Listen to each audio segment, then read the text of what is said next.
Happy Friday, everybody. Welcome to Talk Wrestling here on NoDQ.com and YouTube. I know the Rumble's this Sunday. I know it's a WWE pay-per-view, but you know what? I gotta talk about TNA last night and the last couple weeks.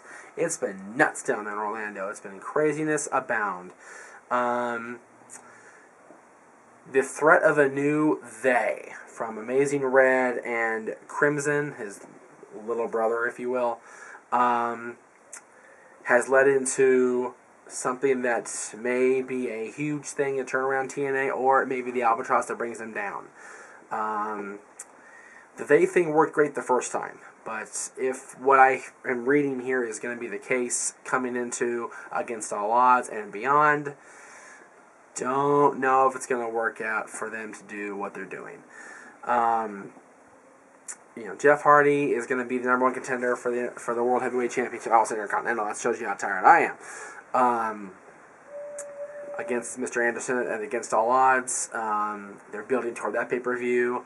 But to have another they, and it looks like it's going to be the main event Mafia, unfortunately, because last night on Impact, the return of Big Papa Pump, Scott Steiner, he took out Immortal, or chased Immortal away, and helped out Angle.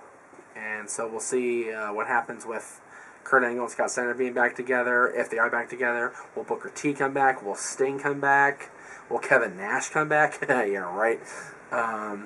What's going to happen? Is the main event Mafia returning? Are they coming back to feud with the Mortal and Fortune? Is it going to be just one grand, gang war, one grand stable war?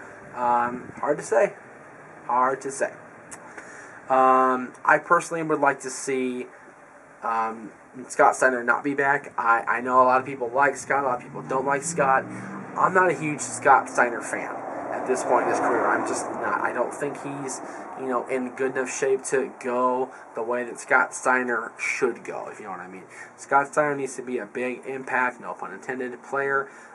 Needs to be this badass, and he's very limited in his mobility because he's so, blown up. I don't see it working. Kurt Angle is still a stud. Kurt Angle is still a warrior. He's a wrestling machine, as they called him, and he can go. But, Steiner, no. Sting, if he comes back, I don't think he'll do very well. Booker T is the only other guy in that group that maybe could come back and have a huge thing going with Kurt Angle and going against Immortal and Fortune. But again, it's all about timing. It's all about purpose. It's all about everything. So I don't think that the main event Mafia returning will be the best thing to happen for TNA. But again, that's just my personal opinion. We'll have to see what happens. Velvet Sky finally had enough of Winter and attacked her the other night, last night, whatever it was. And now they have Angelina taking up for Velvet, which pissed Winter off, man. Winter got upset. Katie, you don't piss off Katie, man. Katie will whoop your ass. So I'll have to see where the knockouts are going. I'd like to know if Mickie James is going to be the number one contender. I'd like to know if Angelina Love's going to be the number one contender. Who is the number one contender going in Against All Odds? Is there going to be a knockout title match at Against All Odds? Are they just going to push the girls back on the back burner because of this whole gang war that may or may not be happening? And what is exactly Amazing Red and Crimson's involvement in this war? Are they going to be part of the main event Mafia if they come back? Are they going to be part of another group that's forming with Kurt Angle and Scott Steiner and the Reds? What is happening?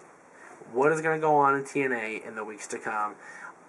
I personally think it's going to get crazier than hell down in Orlando. They're having a live Impact somewhere in North Carolina next month, I guess, or whatever it is.